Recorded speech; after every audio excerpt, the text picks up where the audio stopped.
This is what we actually call the Waterbush from the southwest of West Australia. It's actually Bosnia aquifolia, and the Aboriginal name is called netic.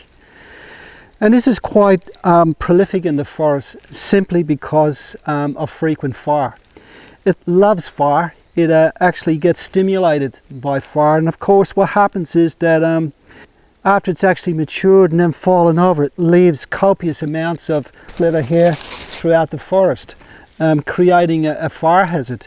I'll take you over here to where a hot burn took place in a controlled burn here, and you can see for yourself how out of control this Bosnia aquifolia is, or this Waterbush. If you come this way. Well, as you can see behind me here, this is a result of a hot burn in this forest where the Bosnia aquifolia has been stimulated by the intensity of the heat. Consequently, what happens is that we've created a fire hazard for the future here. The problem is that this is a perpetual situation. Now what's happened is that we've got a more serious fire hazard than we had previously. Now all around me here, what's happened is this has been hand burned before the major burn took place, as a protection that the fire wouldn't actually escape from here. But we can see with a low intensity burn that it hasn't affected the Bosnia aquifolia so much. But as the fire became more intense as it went uphill here, it germinated and stimulated a lot of growth in the Waterbush. If you come with me, I'll take you within the Waterbush canopy to show you how a fire hazard is created by the overstimulation of fire on this particular species. Okay, about 4 or 5 years ago, a prescribed burn was carried out in this piece of forest here. And we could see the intensity of the burn by looking at the carbon actually on this marri tree here.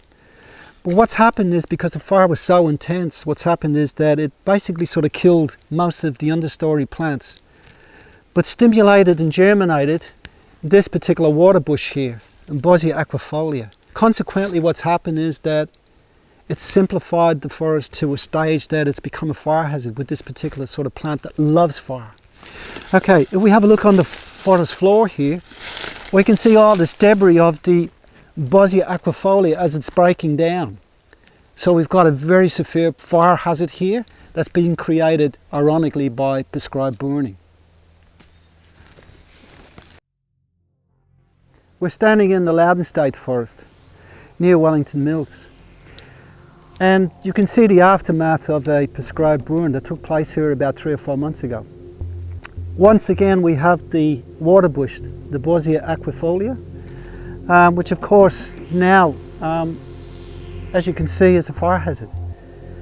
Ironically, the prescribed burn that was put in here to protect the community, lives and property and biodiversity, has resulted in an explosion of this Bosnia aquifolia, which is now a fire hazard. In the next 2 or 3 years, what's going to happen is that all the seeds of the Waterbush on the forest floor here will regerminate and stimulate by the fire because of the potash. So once again, what's happening is that we'll create a bigger fire hazard than was before. Okay, what's happened here is this fire-dependent species, this Bosnia aquifolia, has been stimulated by the fire. Consequently, what's happened is that it's shed millions of seeds throughout this piece of forest here. So when the first rains come in about a month's time, there'll be a huge germination of this plant species again throughout the forest, simplifying the understory and then creating a fire hazard for the future, far more intense than what it was before this fire 3 or 4 months ago. Here we are in a similar ecosystem to the one that we had just visited, where there was a fire. What's different is that this piece of forest has not been burned for 40 years. The last fire that actually took place in this forest was in 1970. So you can see the forest is far more open here. But there is a very healthy understory of leaf litter. But what's happening is composting is going on here, so it's breaking down all the time under natural conditions. And you would expect after 40 years to have leaf litter that high, but that's a fallacy, because all the microbes here are actually sort of breaking it down under natural circumstances. So by leaving fire out of parts of the forest here, what's happening is that nature's playing a role in suppressing fire.